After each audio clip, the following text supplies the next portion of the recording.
Hello friends, welcome to Creative Medicine. In this lecture, we will learn about. Hello friends, let us now learn some important points about the simple bone cyst. So, there is something called as simple bone cyst.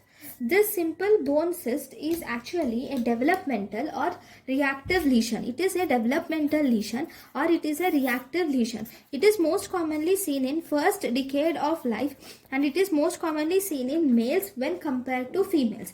Number 1, if you see this is the bone. Okay, it occurs mostly in the humerus. Okay, upper limb it occurs. So if this is the humerus, now here this simple bone cyst will start mainly at the metaphysis and it will progress to the diaphysis. Remember, it originates in the metaphysis and progresses to the diaphysis. It will never ever cross the physeal plate. Okay, because it is occurring in the first and second decade of life, so obviously in children the physeal plate will be there, so it will not cross the physeal plate and it will not grow into the epiphysis. It will originate in the metaphysis and grows into the diaphysis. Okay, this is simple bone cyst. Next, in the simple bone cyst you have two types. One, the active lesion. The second, we have latent lesion. Now, this active and latent lesion is differentiated by if this simple bone cyst, the distance between the simple bone cyst and the physeal plate. Okay, the distance between this cyst and physeal plate, if it is less than 1 centimeter, then it is active lesion. If it is more than 1 centimeter, then it is latent lesion. One more important thing is this simple bone cyst is a true cyst. That means it has a serous fluid. It has a clear serous fluid which is seen inside. So if you aspirate it, you will see clear serous fluid.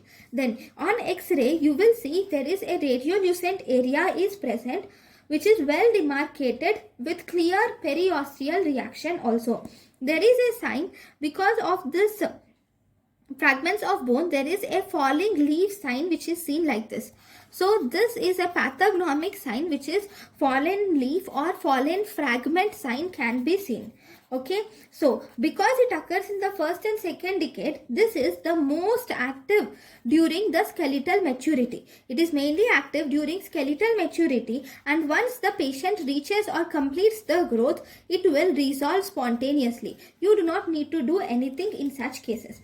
In this simple bone cyst, there will be increased levels of PgE2 level in the patient. Next, how are you going to treat it? Treatment is number 1, you can do an aspiration of this cystic fluid can be done and you can inject the steroid so that it will not recur again. But if this is not possible, then you can do bone marrow sclerosants can also be injected, and you can also do curettage. You can curate it and you can replace it with a bone graft also.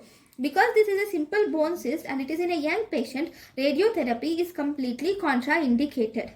Okay, so the most common site, if you see, as I have said, it is proximal femur, followed by, it is also seen in femur.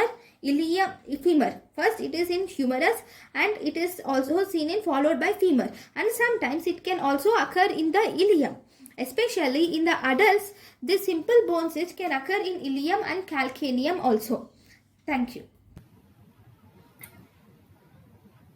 Thank you and thank you for watching.